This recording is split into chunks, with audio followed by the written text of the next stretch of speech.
Baik, untuk kegiatan real teaching hari ini, saya Muhammad Saifuddin pada mata latih real teaching dengan instruktur Bapak Dr. Sujatmiko akan menjelaskan mengenai sejarah pembentukan kerajaan pertama di Perancis. Untuk nama mata kuliah kita adalah Histoire de France. Kita masuk ke pertemuan ketiga ini. Adapun kompetensi yang ingin kita capai adalah mampu memahami kaitan peristiwa sejarah awal berdirinya kerajaan pertama di Perancis, kemudian mampu mengaitkan peristiwa sejarah di Perancis itu sendiri, mampu menghubungkan peristiwa sejarah Perancis dengan peristiwa yang ada di dunia. Kemudian indikatornya kita nanti bisa melihat apakah mahasiswa mampu menjawab pertanyaan mengenai peristiwa dan tokoh sejarah pada masa awal kerajaan Perancis yang pertama.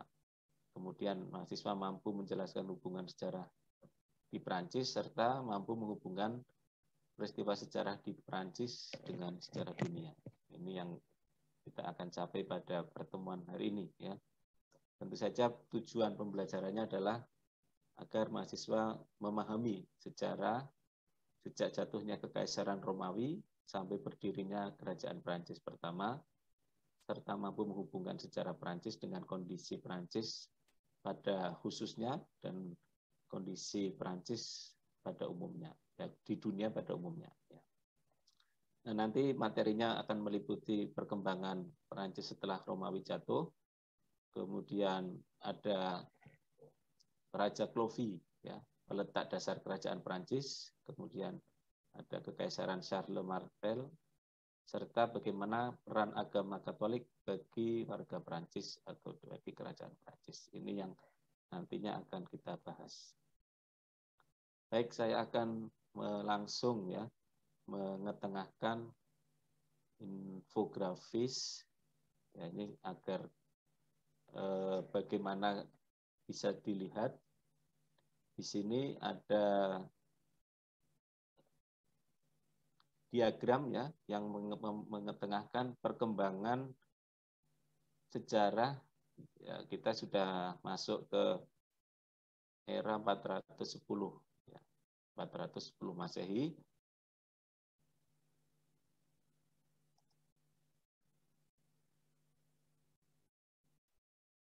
Ya, pada waktu 410 Masehi ini kita bisa lihat adanya serangan dari bangsa sebentar sampai di sini dulu aja.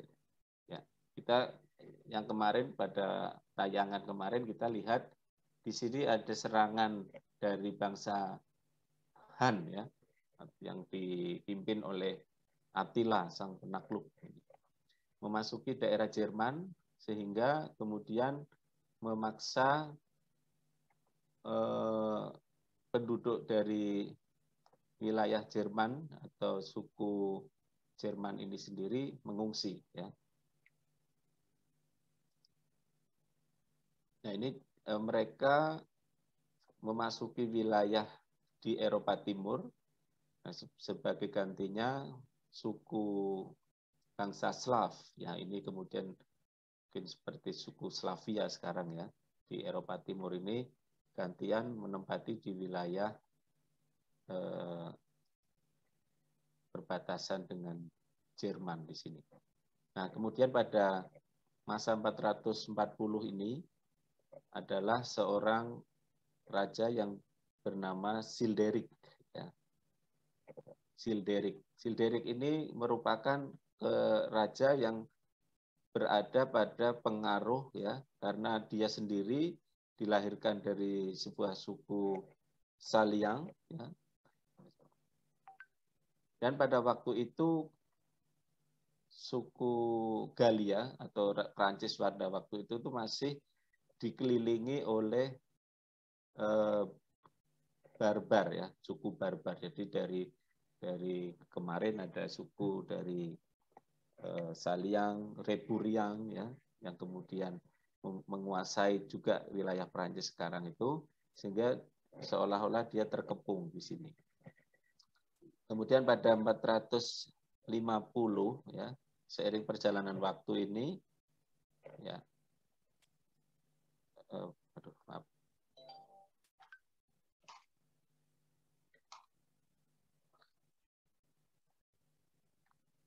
Seiring perjalanan waktu ini mampu untuk melakukan perluasan wilayah. Mampu melakukan perluasan wilayah.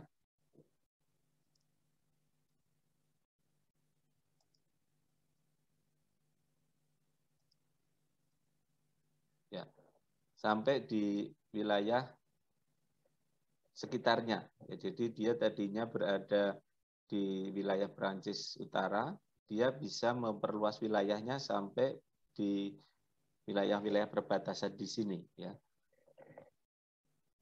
Kemudian Raja Silderik I ini memiliki seorang putra, ya, memiliki putra yang bernama Clovis.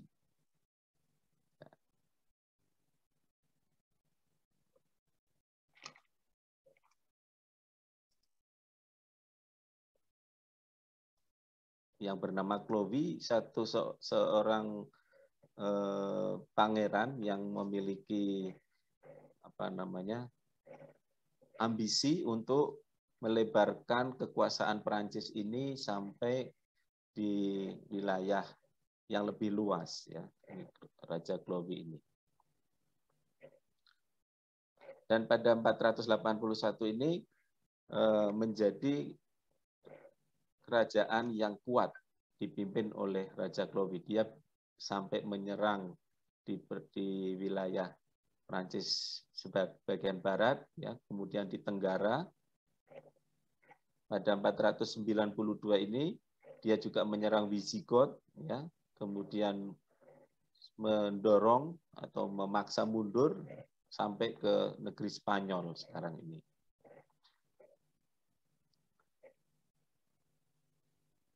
Kemudian Jerman juga diusir sampai masuk ke wilayah tengah.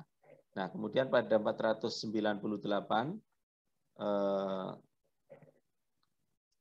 disinilah yang menjadi cikal bakal dinasti Merovingian, ya. Merovingian, Raja Clovis I itu ditahbiskan atau dia memperoleh restu dari pihak gereja, ya. Dari pihak gereja ini kemudian membaptis sang kaisar, ya. Jadi Clovis I ini sebagai keturunan dari dinasti Merovingian ini, dia memiliki satu kekuasaan yang dia memiliki otoritas. Dia sebagai pemimpin, dia kuat secara wilayah, juga menguasai wilayah Perancis, ya, hampir semua daerah. Tapi dia juga mendapat restu dari agama Kristen, ya, di sini. Dan kemudian memperoleh gelar Kaisar August, ya, oleh Paus. Kemudian kita lanjutkan pada tahun 500, Raja Clovis pertama ini membangun pusat pemerintahannya di kota Paris, di sini. Jadi dulunya itu masih berada di wilayah utara di sini, mungkin masih, kalau di sini wilayah perbatasan dengan Belgia, Jerman, ya, Belgia, ya, kalau Jerman di sini dia memindahkan, ya, jadi otomatis wilayah Prancis sebagai negara dengan ibu kota itu sudah dikenal sejak tahun 500, ya. Sudah sangat lama untuk ukuran sebuah negara. Kemudian putra dari Clovis ini sendiri ikut untuk memperluas kekuasaannya. Namun ternyata cucu-cucunya, ya, keturunan dari Clovis ini akhirnya karena tadi ada persengketaan, ada perebutan kekuasaan di sini, membagi wilayah ini menjadi 3 bagian. Ya. Coba kita lihat infografisnya.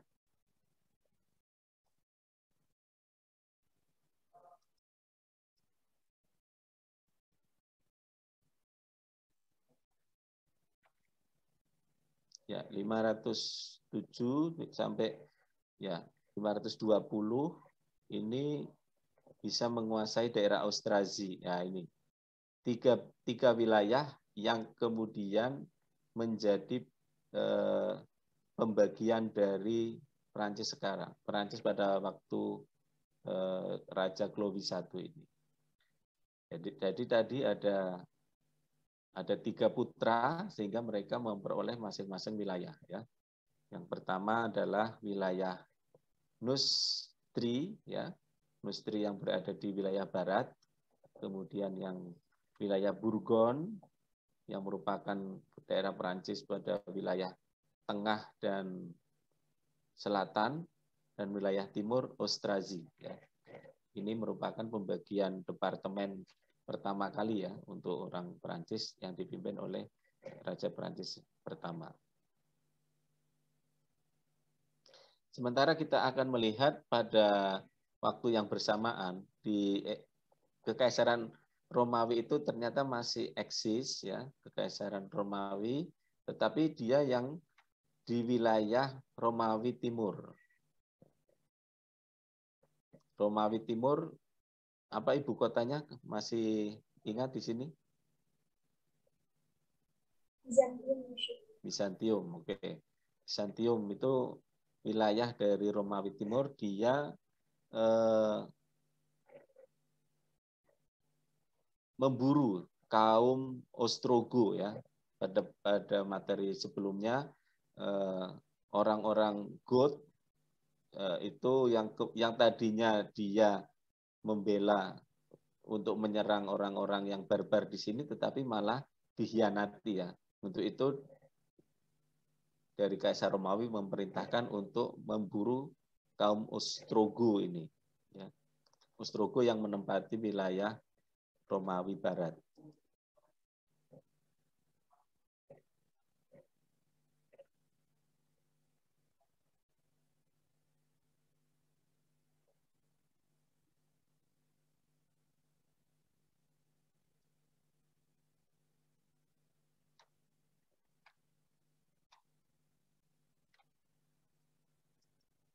Ya, kemudian pada 610 Kekaisaran dari Romawi Timur ini memburu Ostrogo yang ada di Italia sekarang ini, ya. Kemudian suku Frank, kemudian membantai yang ada di daerah Prancis, daerah sini juga ya. Bahkan di antara mereka terjadi pertempuran ya, karena masing-masing di sini masih juga ada dikuasai oleh suku-suku barbar istilahnya di situ. Ini terjadi 610 Masehi. Nah, kita lanjutkan pada periode berikutnya.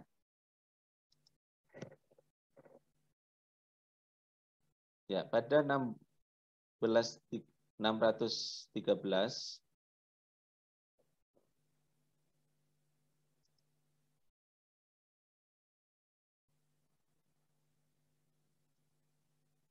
ya, pada 613 ini Clotaire II yang merupakan keturunan dari Clovis ini berhasil menguasai Austrazi di sini, Clotaire II. Jadi Clotaire II ini tadinya memiliki wilayah di sini, tetapi dia ingin menguasai juga wilayah yang ada di timur ya.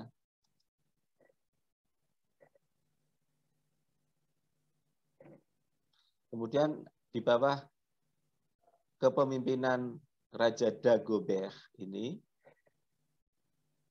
yang merupakan raja terakhir dari dinasti Merovingian, kemudian kekaisaran dari Perancis sendiri ya. Jadi Perancis sendiri di bawah Clovis ini menjadi kekaisaran sendiri ya. Tetapi pada era 632 ini mengalami penurunan.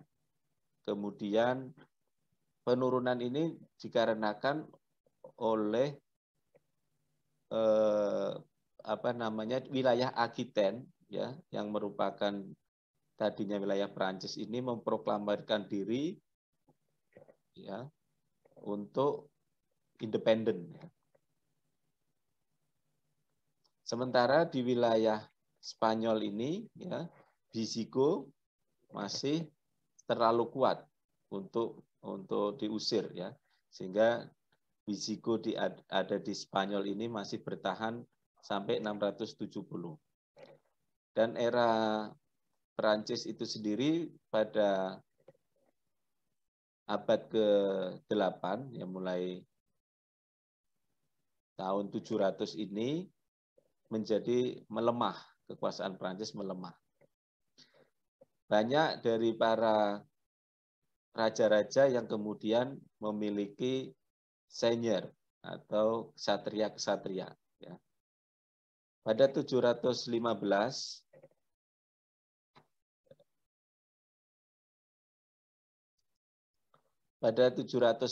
Masehi, di antara duke atau pangeran-pangeran yang merupakan bawahan dari raja itu, Charles Martel ya, merupakan yang pendiri dari kekaisaran Charlemagne. Ini generasi dinasti yang berikutnya ya, dari yang tadinya Dagobert itu keturunan terakhir dari Merovingian, sedangkan Charles Martel ini merupakan pendiri dari dinasti Charlemagne. Ini jadi ada dua dinasti yang berbeda ya.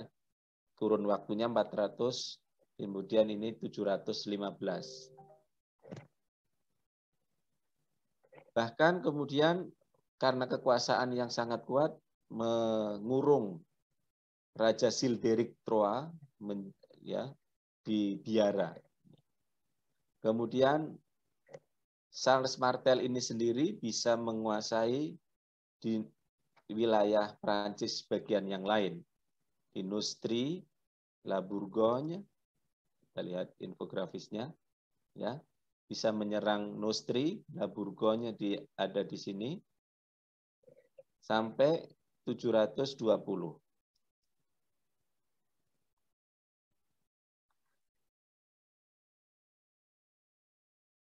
Nah, Charles Martel ini sendiri menjadi raja yang paling kuat pada, sebetulnya bukan kaisar, tetapi dia memiliki banyak wilayah. Jadi tingkatannya itu ada Roi, ya, di bawah Roi itu ada ada vassal, ada seigneur. Nanti pada pembagian kekuasaan kerajaan nanti akan saya jelaskan bahwa mungkin seperti di sini gubernur ya, kalau vassal itu sendiri. Ini menjadi gubernur yang paling kuat pada era Prancis di masa 720 ini. Kemudian kita lihat infografis berikutnya. Kita ingat tidak kelahiran Islam itu sekitar tahun berapa? Ada yang masih ingat ya? Ini mumpung peringatan Isra Mi'raj ya, baru saja kemarin. Nabi Muhammad lahir tahun berapa?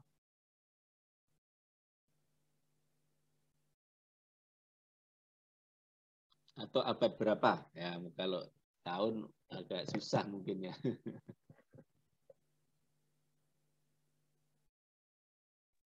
Abad 7.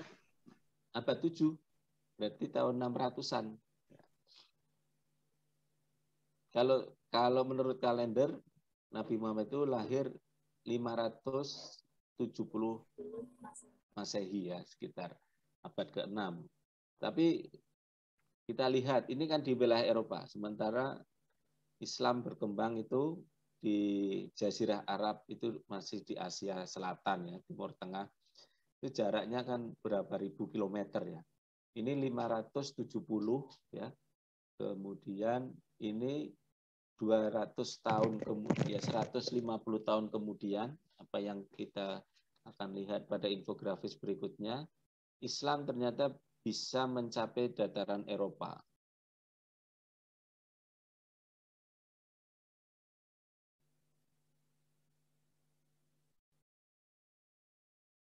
Nah, ini digambarkan sebagai orang dengan unta ya, yang merupakan bentuk dari kekaisaran orang Islam di sini. 720 di sini ya tadi. Ya. Orang Islam pada 720 atau terpaut sekitar 120 tahun kemudian itu bisa mencapai wilayah Eropa, dari Eropa Timur.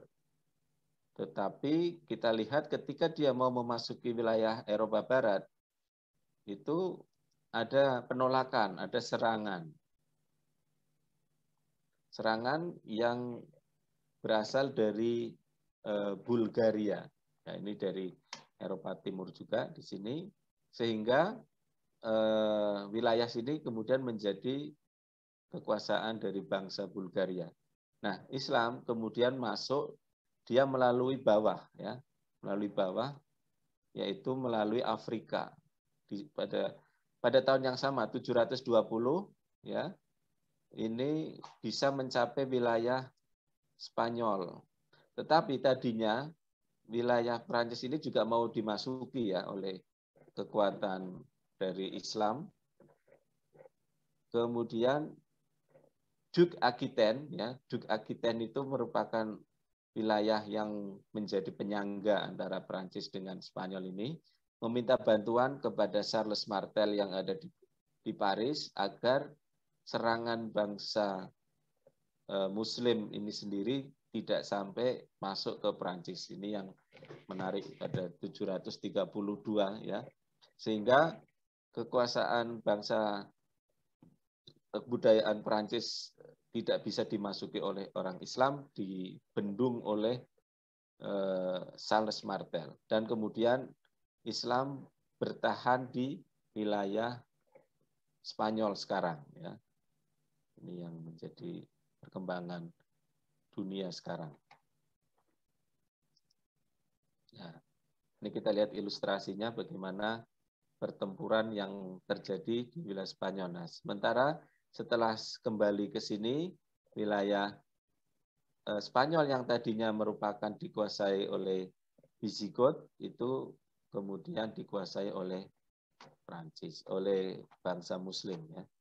Pada 745 kita melihat Charles Martel turun tahta ya. Kemudian memberikan kekuasaannya pada dua anaknya, Carloman dan Pepin le Bref. Ya. Carloman, Pepin le Bref.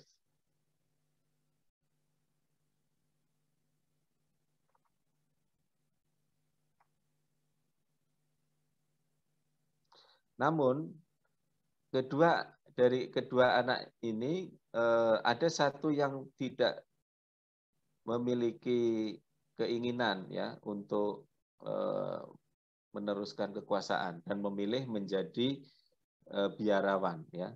Carloman, anak dari Charles Martel ini memilih menjadi biarawan sehingga Pepin le Bref inilah yang menjadi penerus kekuasaan ini.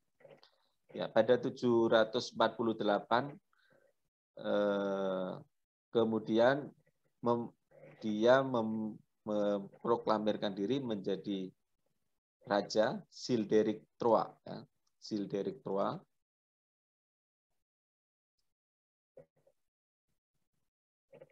Untuk menggantikan tempatnya. Namun pada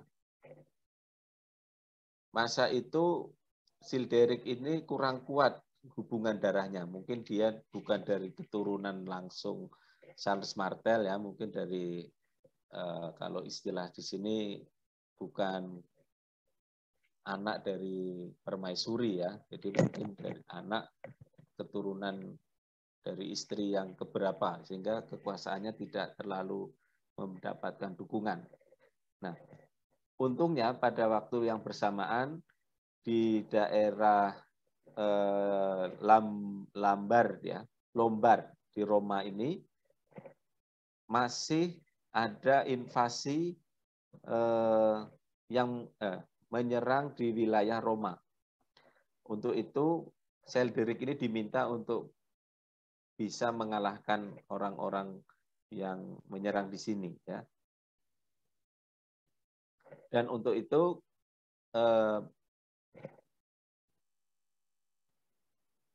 Selderic III ini berhasil membasmi ya dari para penyusup yang menguasai kota Roma di sini, dan sehingga membebaskan kekuasaan Roma, dan untuk itu dia menjabatkan legitimasi dari Paus ya. Kemudian pada 752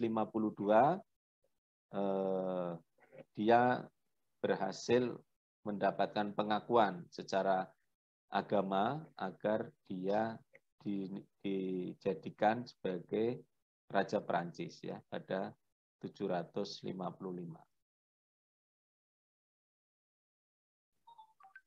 Ini ilustrasinya. Ya, ini merupakan gambaran bagaimana Childeric III ini memperoleh pengakuan dengan dibaptis. Ya.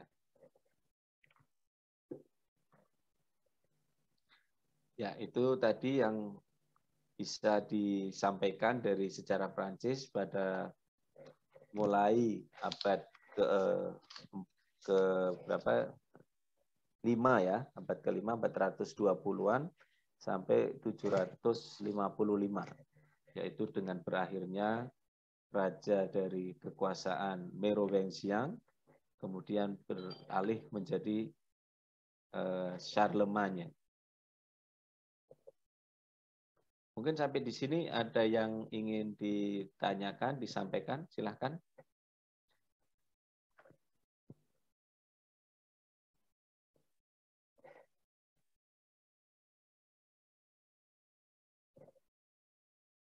Ya. Oke, akan saya share ya untuk sebagai bahan diskusi nanti. Ini apa yang tadi saya sampaikan sejak tahun 420 sampai 752. Oke. Silakan dilihat di chat, nanti akan bisa diunduh filenya untuk resume di sini.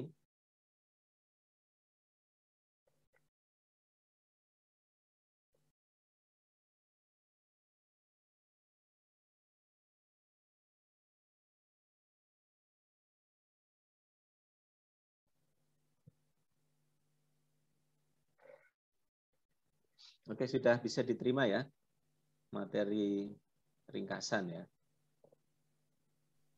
Bisa, Pak. Baik. Baik, untuk selanjutnya kita akan melihat ya bagaimana diskusi ya, diskusi kelompok. Saya akan membagi menjadi 5 kelompok, jadi masing-masing ada sekitar 5 sampai 6 orang. Kemudian dari apa yang sudah tadi saya jelaskan, dari infografis tersebut dan juga dari rangkuman ya, rangkuman yang saya berikan, silahkan nanti mendiskusikan 3 hal, bisa dicatat ini ya. Mengapa kedudukan Childeric III kurang kuat bagi kekuasaan Prancis saat itu. Dan kemudian, menurut kalian, bagaimana kedudukan Kristen pada sistem kerajaan di Prancis? Dan yang ketiga, sebutkan perkembangan sejarah dunia yang memengaruhi peristiwa sejarah di Prancis. Oke. 3 saja nanti bisa untuk bahan diskusi kalian. Ini saya akan membagi menjadi 5 kelompok.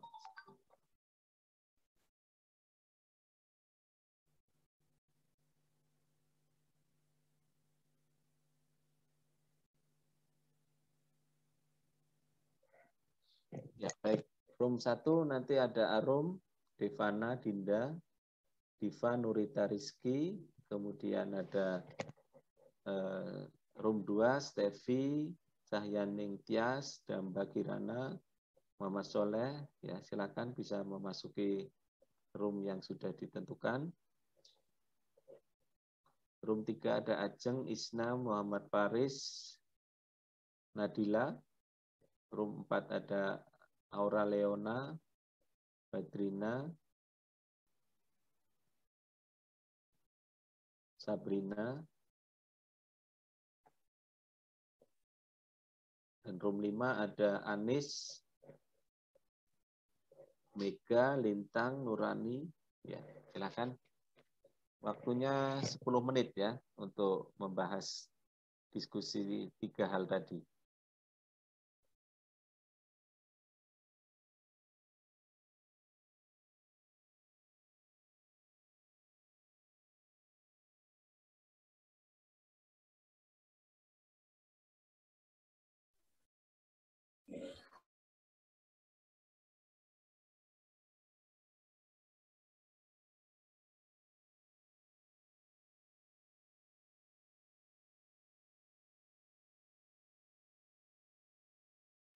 Ya, baik, untuk yang sudah bergabung, selamat datang kembali di ruang utama ya.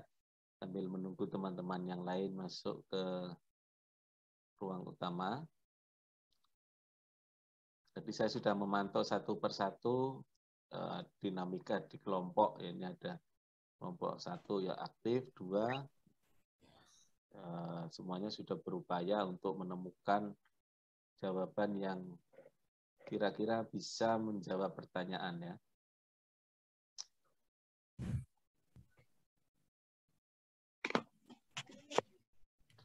Ya, kalau dengan menggunakan buku saja tidak ada visual, itu tidak ada gambaran. Ini saya memilihkan dengan sumber video ini supaya kalian ada ilustrasinya ya, di mana gambaran tiap peristiwa itu memiliki satu kaitan satu sama lain. Dan ada infografis itu juga memudahkan bagi kita ya untuk bisa melihat bagaimana itu bisa ada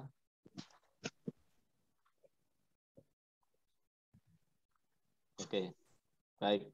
Sebelum kita lihat, tadi yang pertama kelompok 1 silahkan untuk memberikan komentarnya mengenai Childerik 3. Menurut kalian bagaimana ini?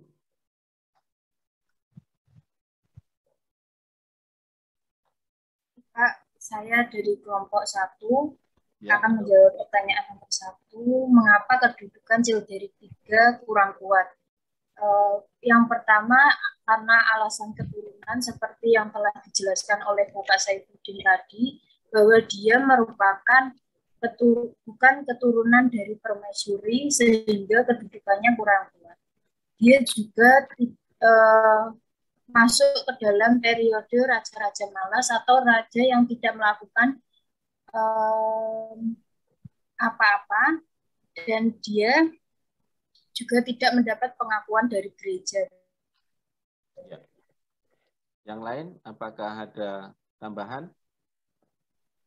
Kelompok 2 mungkin?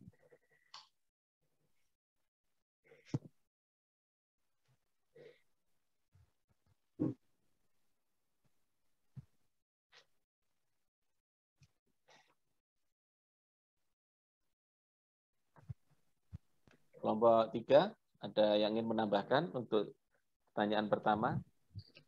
Kalau dari kelompok ini, kedudukan Childerik 3 kurang kuat itu karena dia dilengsarkan oleh Pipin, Pak.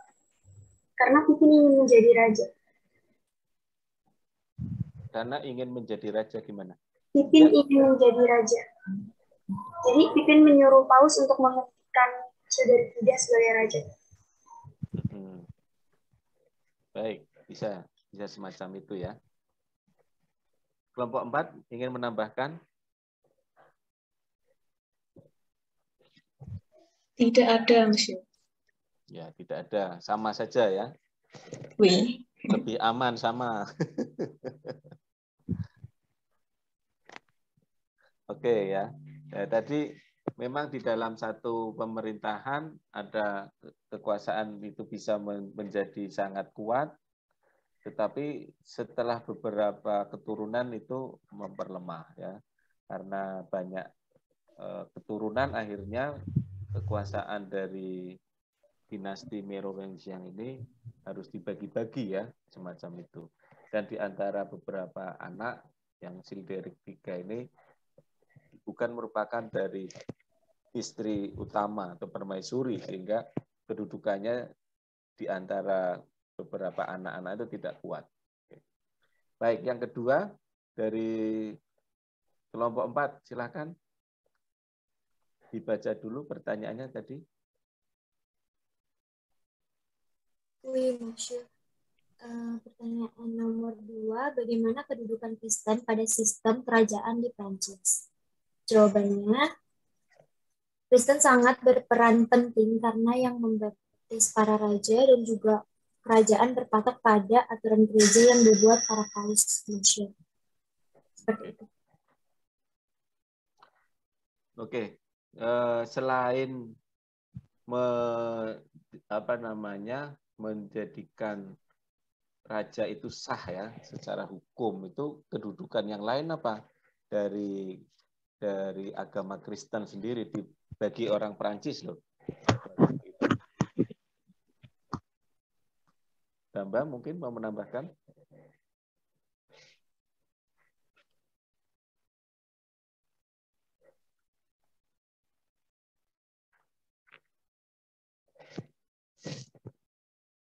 Itu kalau dari sisi ini ya, kekuasaan, ada enggak pengaruh agama Kristen bagi kehidupan sehari-hari mereka gitu? Dari kelompok 5 mungkin ada yang menambahkan ini ya, pertanyaan 2 tidak hanya melulu pada wilayah politik ya, tetapi juga pada wilayah sosial budaya.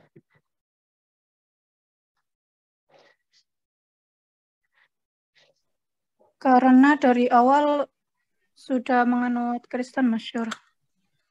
Benarkah demikian? Dari awal itu dari mulai kapan, Nurani? Ini kan tahun 400, Kristen sendiri mulai dikenal di Prancis kapan? Dari awal itu, awalnya tahun berapa coba? Pada abad kedua, Monsieur. Pada abad pas kedua. Masa Galia.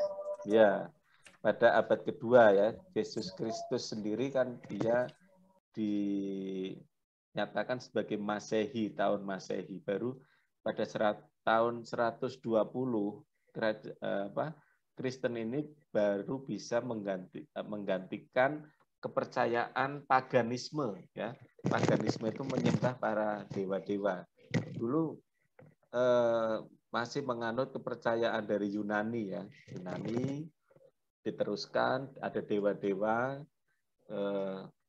dengan munculnya Kristen tersebut akhirnya mengubah kepercayaan. Ini juga mempengaruhi struktur sosial juga, yang tadinya mungkin kalau di sini ada ustadznya ya, sekarang pada waktu itu mulai dulu penasihat raja, penyihirnya istilahnya apa, masih ingat?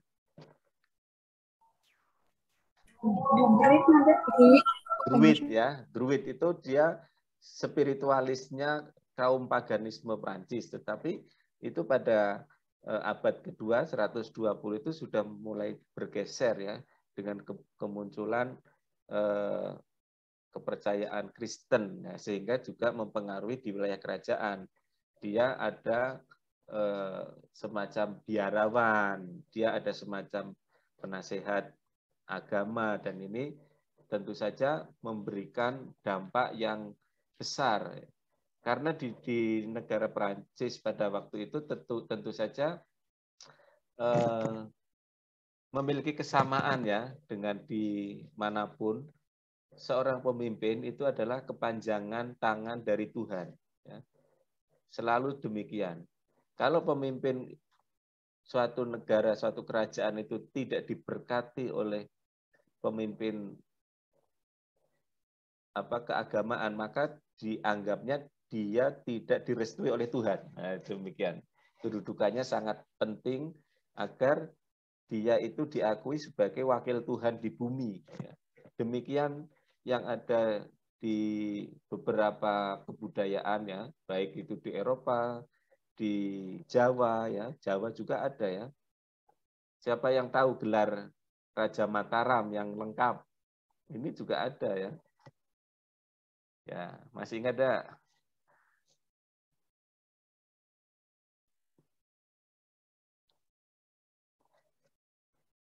Ada 3 gelar kalau di Jawa, Senopati ing Alogo, ya, kemudian Sayyidin Panatogomo, ya, satunya apa itu, ada 3 pokoknya. Jadi raja di tanah Jawa itu, ya, dia sebagai panglima tertinggi, pemimpin keagamaan, dan juga yang menguasai pemerintahan.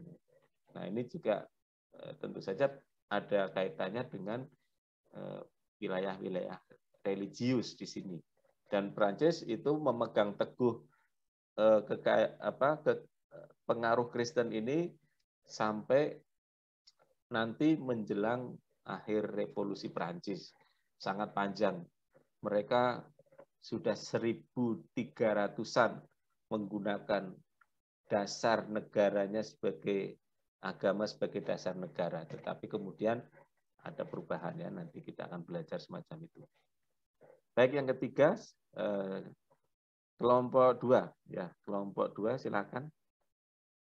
Pertanyaan ketiga silakan dijawab dulu.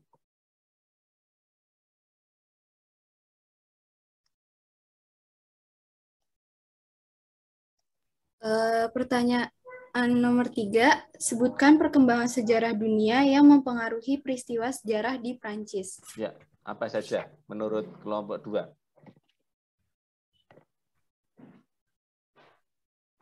Yang pertama, yang pada tahun 720 Masehi, yang Islam mencoba masuk ke daerah Eropa, namun ditolak oleh Eropa Barat.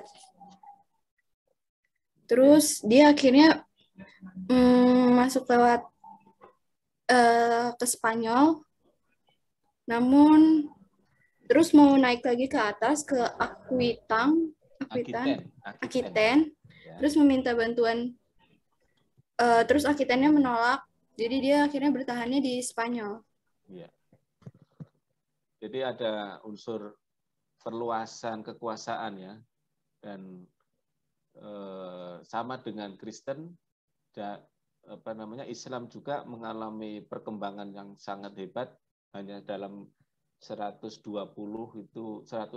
tahun, ya, dari 570 sampai 720, sekitar 120-an tahun, itu bisa mencapai ke wilayah Eropa Barat, ya. Kita bayangkan Islam yang tadinya berada di Timur Tengah itu ikut mempengaruhi wilayah-wilayah di semenanjung Iberia dan seterusnya. Oke, itu satu dari Islam. Selain Islam ada enggak yang mempengaruhi di wilayah Prancis?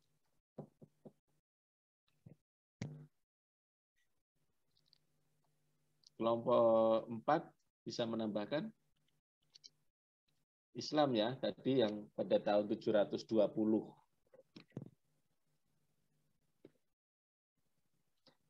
Pada penjelasan saya yang terakhir itu Selderic III, ya, diminta apa tadi? Selderic III.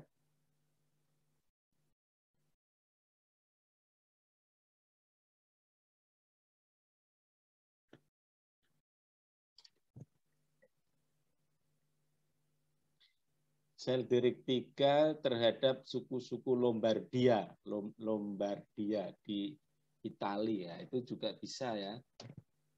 Jadi mungkin ini bisa dikaitkan dengan pertanyaan pertama, ya. Kedudukan Selderic III kurang kuat karena pengaruh keturunan, tetapi dia memiliki sisi positif, dan ini di luar wilayah di luar wilayah Prancis. Di mana tadi? Di Roma. Di Roma ya. Nah, Roma kan dia bukan wilayah Prancis, dia masih wilayah Romawi sendiri ya. Artinya ada perkembangan di wilayah Roma yang juga mempengaruhi wilayah Prancis. Dan nantinya itu akan berpengaruh juga pada sejarah Prancis. Nanti Prancis yang kepausan itu ada di Roma, nanti pada dinasti yang lain ada 2 paus, ada 2 tokoh agama Kristen ya yang ada di situ, itu juga ikut mempengaruhi. Yang lain ada yang mau menambahkan lagi? Mungkin ada yang terlewat barangkali untuk pertanyaan ketiga.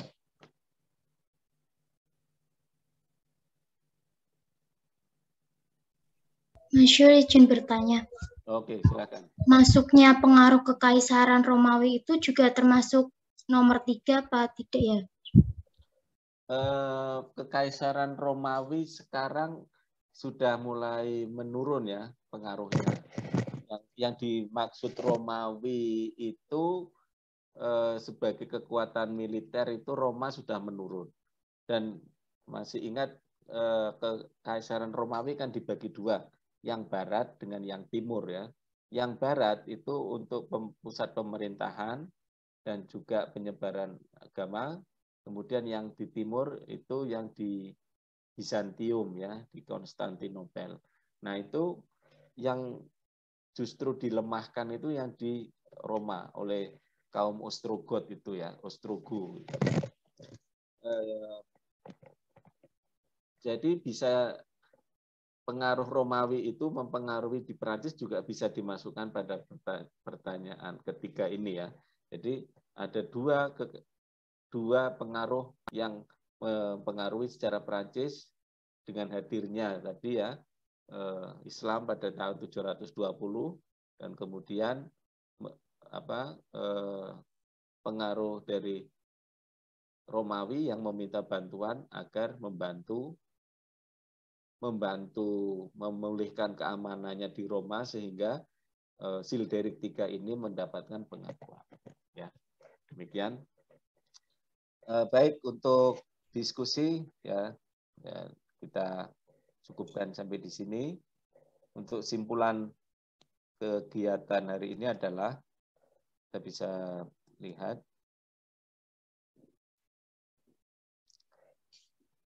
peristiwa sejarah awalnya berdirinya kerajaan pertama di Prancis ditandai dengan berakhirnya masa kekaisaran Romawi oleh tumbang. Kemudian dengan melemahnya kekaisaran Romawi di wilayah Eropa Barat itu memunculkan suku-suku yang ada di sekitar itu untuk saling menyerang.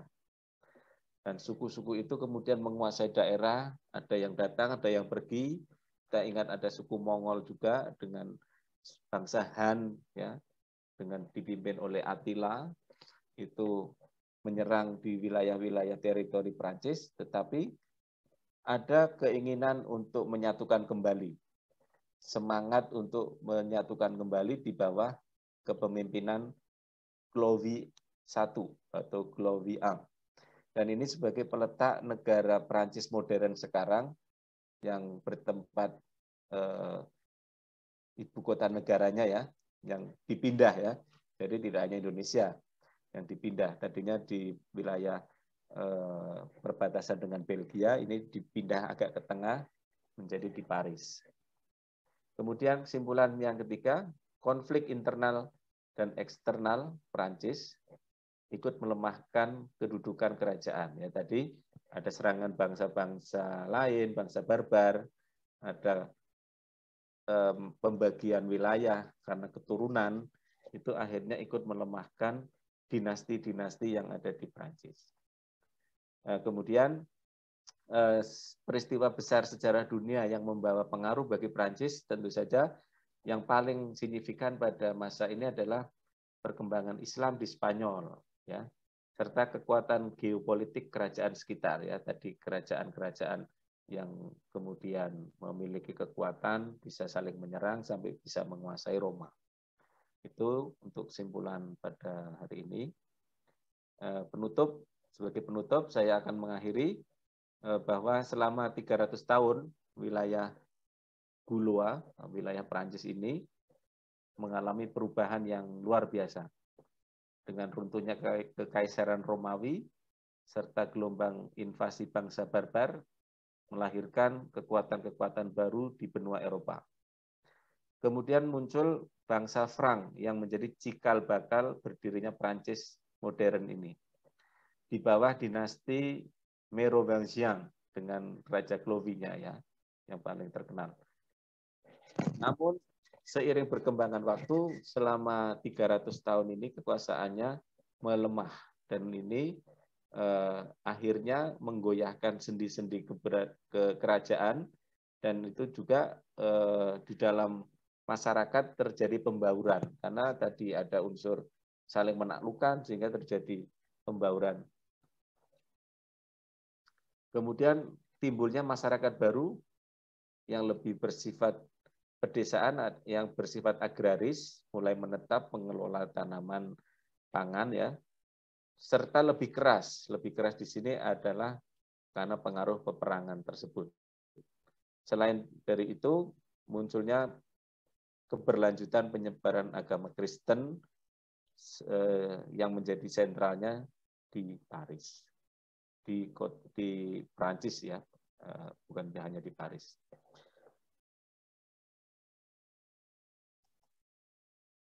Oke, demikian yang bisa saya sampaikan hari ini. Ada yang ingin disampaikan mungkin dari teman-teman?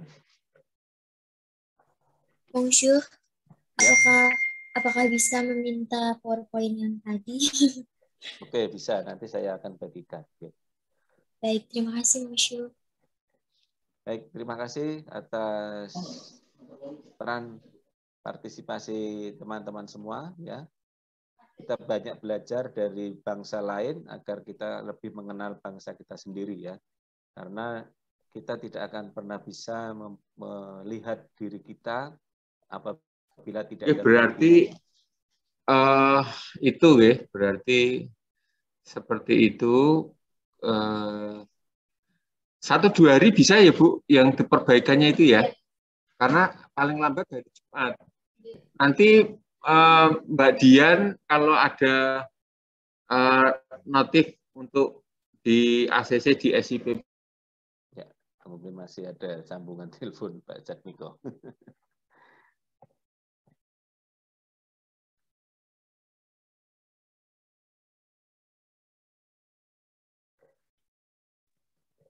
Pak Jat, kita akan mengakhiri. Monsieur, izin bertanya. Ya, silakan. Itu untuk penugasan di Elena bagaimana ya, Monsieur? Yang ketiga itu, pertemuan ya, ketiga. Tapi deadline-nya sudah lewat. Nggak usah itu, karena itu kan dari semester sebelumnya ya, jadi nggak diabaikan saja. Ya. Baik, Monsieur.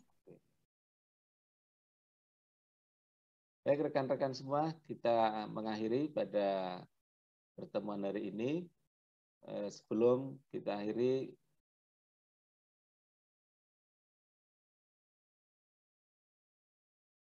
kita berdoa. Silakan dipimpin oleh Sabrina. Baik, terima kasih, Monsieur.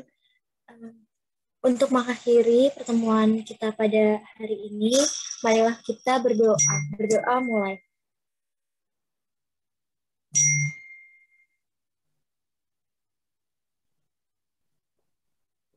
Berdoa selesai. Terima kasih. Terima kasih Bapak Sujatmiko yang sudah bergabung dengan kami di kelas sejarah Prancis. Kita bertemu kembali untuk pertemuan berikutnya. Saya akhiri, wassalamualaikum warahmatullahi wabarakatuh. Waalaikumsalam warahmatullahi wabarakatuh. Tapi sebelumnya saya Sebelumnya saya kok agak heran ya, jenengan kan hitungannya sudah kaprodi ya, kok baru pekerti ya Pak? Kemarin kenapa?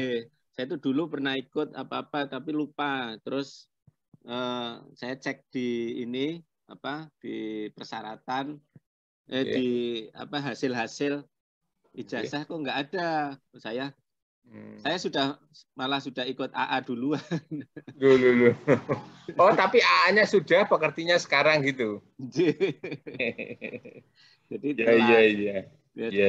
Di samping itu saya juga perlu untuk nanti kalau membimbing yang junior jadi tahu Bapak.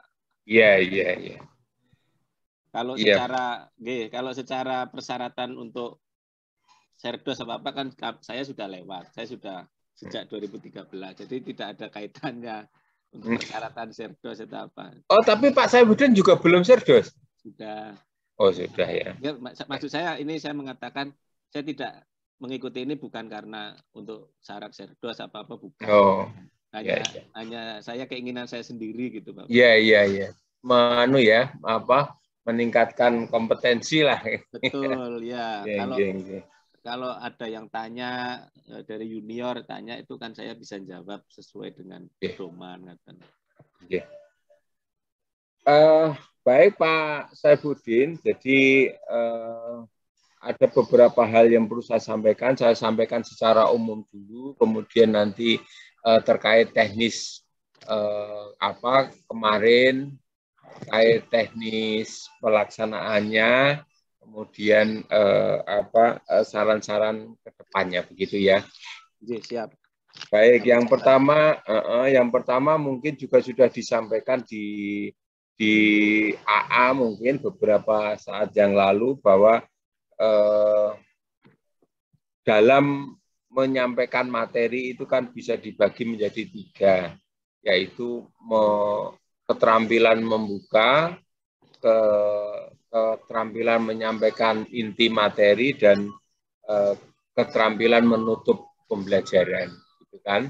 Jadi di keterampilan membuka pelajaran itu berkaitan dengan pertama menyiapkan fisik dan mental peserta didik. Artinya begini, ketika kita mau nyanyi, ya ini analoginya ya, ketika kita mau nyanyi, kan kita akan mendengarkan intronya dulu. Nah, di keterampilan membuka itu bagaimana seorang dosen bisa membawa suasana pemikiran mahasiswa ke dalam materi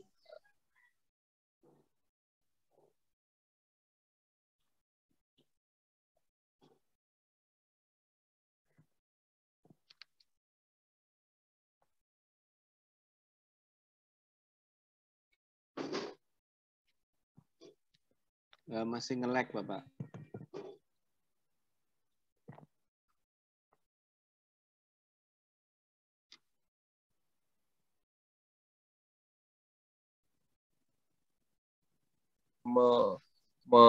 menyampaikan itu melalui menyapa mahasiswa dalam bahasa Prancis gitu ya.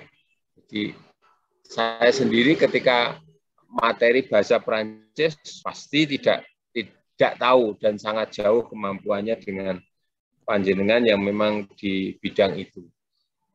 Saya menyampaikan dalam kaitannya dengan bagaimana teknis penyampaiannya. Pak Saifuddin ini alumni mana? Saya dari UNES, Pak. Oh, S1, S2-nya UNES ya? S2-nya UPI. Oh, S2-nya UPI. Artinya sebenarnya kan mengenai teknik instruksional kan sebenarnya kan ya tidak sudah mencukupi ya, saya kira sudah mencukupi, karena saya ketika memberikan materi teman-teman dari prodi lain, dari universitas lain, termasuk yang kualifikasi doktor gitu juga masih banyak kelemahannya. Kemudian yang kedua, memotivasi mahasiswa itu juga perlu diberikan dengan cara memberi reward ya, reward atau mendorong mahasiswa untuk lebih. Nah, itu bisa disampaikan sebenarnya dengan cara penyampaian materi atau menyampaikan capaian pembelajaran, utamanya capaian pembelajaran pertemuan itu. Ya. Ya kan, kita akan mempelajari sejarah kerajaan terbentuknya kerajaan Prancis misalkan. Nah, dari situ kenapa kita ini tujuannya adalah ABC gitu. Nah, dengan cara seperti itu mereka akan termotivasi, wah ya, kalau saya mempelajari ini saya akan begini dan sebagainya. Nah, itu perlu ditekankan lagi. Kemudian persepsinya kemarin sudah cukup bagus. Persepsi itu kan menjadi jembatan ya. Artinya mata kuliah yang lalu kan begini. Nah, sekarang kita mempelajari kelanjutan dari materi yang kemarin. Ini masih berurutan dan sebagainya. Itu untuk menambah psikologis atlet ke dalam situasi yang diinginkan. Kemudian cakupan materi yang akan disampaikan pada perkuliahan itu disampaikan semuanya. Misalkan kita nanti akan mempelajari materi A sampai materi G misalkan. Nah, itu juga disampaikan di awal sehingga mahasiswa punya pemikiran, oh iya saya nanti harus ke sana. Termasuk kemarin kan ada diskusi kelompok itu yang di breakout room. Nah, itu juga disampaikan di awal. Nanti kita akan masuk ke breakout untuk berdiskusi masing-masing kelompok dengan materi ini. Secara sekilas dulu, baru nanti diulang lebih lengkap pada saat penyampaian materi inti. Kemudian pada saat penyampaian materi saya kira penguasaannya sudah cukup bagus. Hanya begini, akan lebih bagus, ini kan lebih enak ya ketika menyampaikan materi bahasa Perancis itu dikaitkan dengan kehidupan. Misalkan kata A, nanti ini kita akan temui pada saat kita di mall misalkan, atau pada saat kita di rumah sakit, atau pada saat kita di mana gitu. Itu perlu pengkaitan yang real di kehidupan, sehingga sekarang ini kan konsep pembelajaran mahasiswa itu lebih kepada andragogi ya daripada pedagogi, karena mereka sudah dianggap mahasiswa sudah mandiri. Kalau di Indonesia kan dianggap sudah dewasa karena sudah lebih dari 17 tahun. Nah, salah satu ciri andragogi itu akan mau belajar ketika itu merasa penting dan itu terkait dengan kehidupan. Kira-kira begitu. Kemudian active learning-nya kemarin belum tampak, Pak Saiful. Ya. Active learning-nya belum tampak. Apakah karena itu materi atau bagaimana? Saya lihat kemarin belum tampak. Kemudian belum nampak juga bagaimana menumbuhkan kebiasaan positif. Kebiasaan positif itu aktif, memberikan masukan, mengingatkan, kemudian membaca, mendapatkan materi di tempat lain dan sebagainya. Kemudian untuk penggunaan media cukup bagus. Media itu buatan sendiri atau dari mana itu Pak Sabdin? Atau ya, mohon izin menjawab. Jadi ya. ini dari PowerPoint yang saya capture dari YouTube, Pak. YouTube itu tadinya murni bahasa Perancis. Kalau semester 2 kan tidak mungkin memahami. Tadinya saya mau memasukkan bahasa Perancisnya, cuma nanti jadi overload. Nanti ada penjelasan orang, penjelasan saya, jadi suaranya saya hilangkan, itu saya isi suara saya penjelasannya. Oke. Saya kira sudah cukup bagus itu konsep-konsep semacam itu. Itu bisa dikategorikan dalam pembelajaran blended learning ya, blended learning karena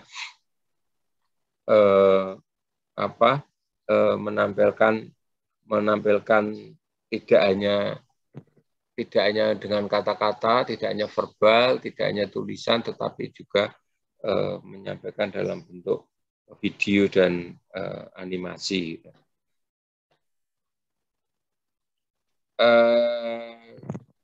Oke, kemudian nah di akhir pembelajaran itu tapi sebelumnya gini, sekarang ini kan mulai digalakkan OB ya. Betul. Iya, dan outcome itu yang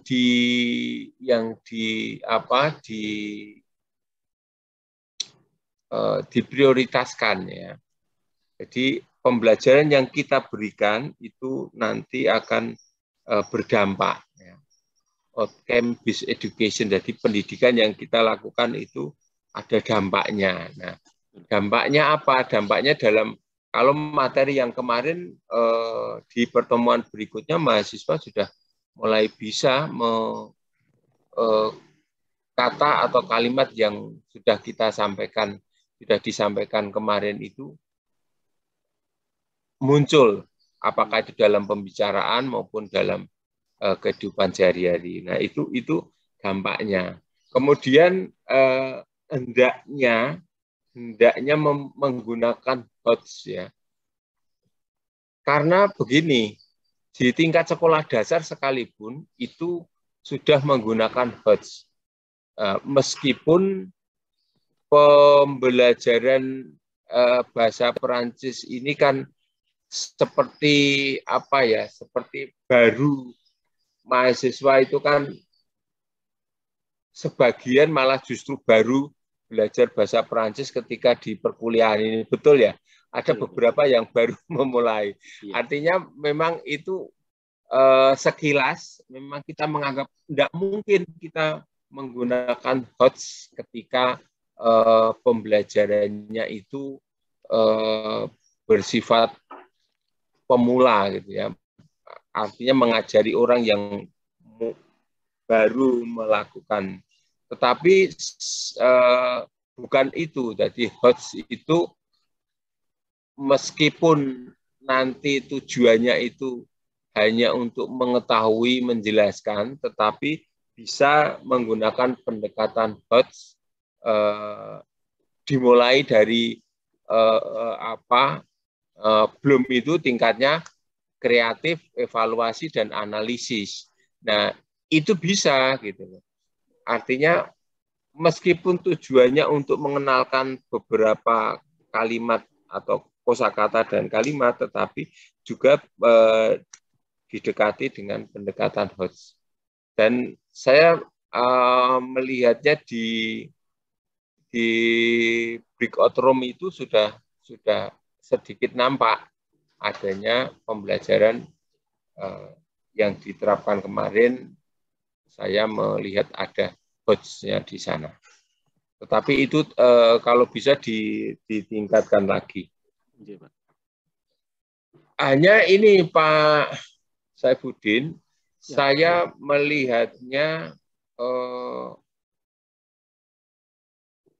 pembelajaran itu motivasi atau gairah untuk belajar mahasiswa itu masih kurang gitu ya. Betul. Iya, iya, iya.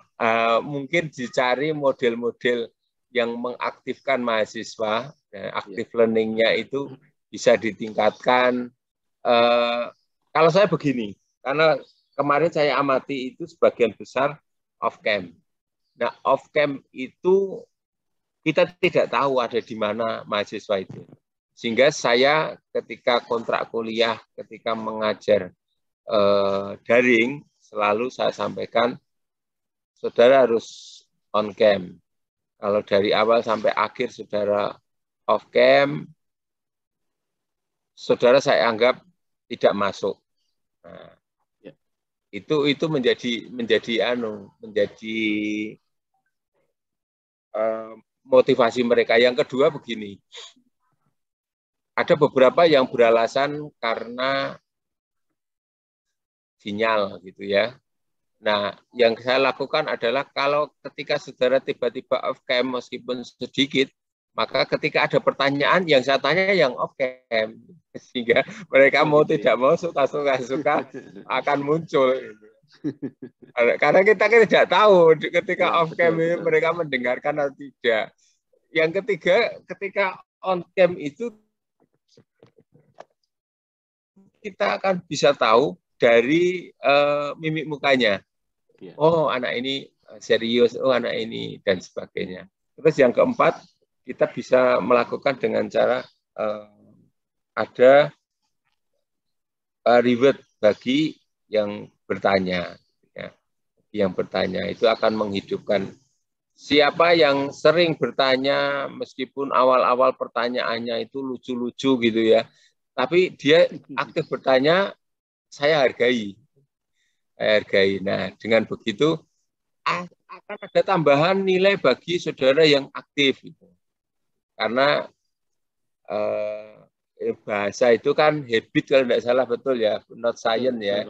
Nah, kalau habit itu semakin digunakan kan semakin menjadi menjadi pintar. Tidak seperti pulsa, semakin banyak digunakan semakin habis kan begitu. Betul, Bapak. Itu kemudian terakhir yang memberikan motivasi untuk aktif itu ya salah satunya diskusi per kelompok itu juga membuat mereka aktif. Dan satu lagi yang kemarin saya lihat agak kurang adalah ketika membahas materi itu jangan justru masuk kepada pelajaran sejarah. Ya, artinya begini, saya melihat justru mengarahnya ke pelajaran sejarah Perancis, bukan bagaimana sejarah Perancis ini dijelaskan versi pembelajaran bahasa Perancis. Kalau kemarin saya lihat pada saat breakout itu, wah, nanti disuruh menjelaskan pakai bahasa Perancis bagaimana ini, wah sulit ya. Waduh lah kok begini arahnya. Kemudian ketika menjawab pertanyaan itu kan tidak sedikit pun kalimat bahasa Perancis ya bahasa Indonesia. Padahal jenengan bisa menyampaikan ya paling tidak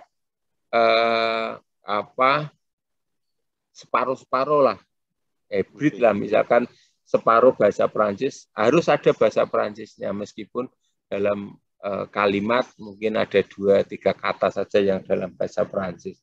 Itu kan akan meningkatkan habit mereka terhadap pembelajaran bahasa Perancis. Itu kemudian ya yang paling mencolok menurut saya aktif learning-nya yang kurang dan juga motivasi mahasiswa ya Pak ya. Ya, motivasi mahasiswa, aktif learning yang perlu dikembangkan. Memang Baik. ini saya, Gimana? Ini sebagai balikan saya ingin menyampaikan juga bahwa Okay. untuk pelajaran Histoire de France atau sejarah bahasa Prancis ini memang kita nantinya ada outcome based education-nya, yaitu mereka membuat satu presentasi, tema sejarah yang ada kaitannya dengan kehidupan sekarang. Kehidupan sekarang. Jadi kehidupan sekarang apa yang ada kaitannya dengan sejarah masa lalu. Mengapa orang Prancis kok beragama Katolik misalkan kayak gitu. Nanti mereka membuat semacam video gitu, Bapak. Ya, kemudian untuk HOTS ya memang kami agak kesulitan untuk tadinya kalau kontennya hanya sejarah saja memang ini tidak ada kaitannya dengan bahasa Prancis. Tapi kalau dikasih bahasa Prancis pada tingkatan yang semacam ini semester 2 juga agak bermasalah. Ini juga saya berpikir bagaimana ya memadukan ada bahasa Prancisnya, mereka bisa memahami, tetapi juga ada konten sejarahnya juga mereka bisa menguasai gitu. Ini makanya kemarin selain ketika saya beri PPT, apa yang saya sampaikan dalam bahasa Indonesia, saya juga sampaikan materi itu, yang juga saya sampaikan pada Bapak, timeline sejarah dalam bahasa Perancisnya. Mereka akan ada video yang dalam bahasa Perancis utuh gitu ya? Ada. Disampaikan ke mereka. Betul, dan juga ada teks yang sudah saya terjemah, yang dari suara saya translate dalam tulisan itu saya berikan ke mahasiswa juga. Gitu. Ya, Nek. Dengan konsep itu saya kira sudah bagus ya. Hanya kemarin saya melihatnya kok ini pelajaran sejarah Prancis. Ya, ke depannya saya akan ini perbaiki, Pak. Oke.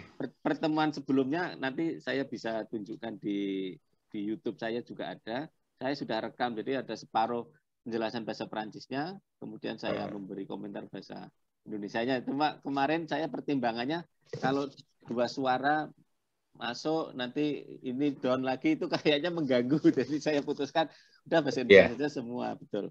Ya, terima kasih, ini masukannya sangat berharga bagi saya. Saya kira secara umum sudah cukup bagus Pak Saifuddin. Hanya nanti perlu lebih interaktif lagi panjenengan dalam mengajarnya supaya lebih banyak kosakata bahasa Perancis yang keluar dari panjenengan sehingga mereka lebih banyak mendengar. Dan mungkin juga sekali-kali bersama-sama kalau dalam bahasa Inggris itu kan ada semacam listening gitu ya. Ya mungkin, tapi mungkin itu ada tersendiri ya di materi tersendiri. Oke. Saya kira itu Pak Saifuddin, mungkin ada yang mau disampaikan. Terima kasih banyak Bapak. Ini saya sudah mencatat semua masukan. Ini hasil dari review ini nanti akan saya jadikan satu untuk laporan untuk pekerti ini. Oke, terima kasih atas waktunya dan reviewnya Bapak Jatmiko. Terima kasih atas perhatian. Sampai ketemu pada pertemuan yang akan datang.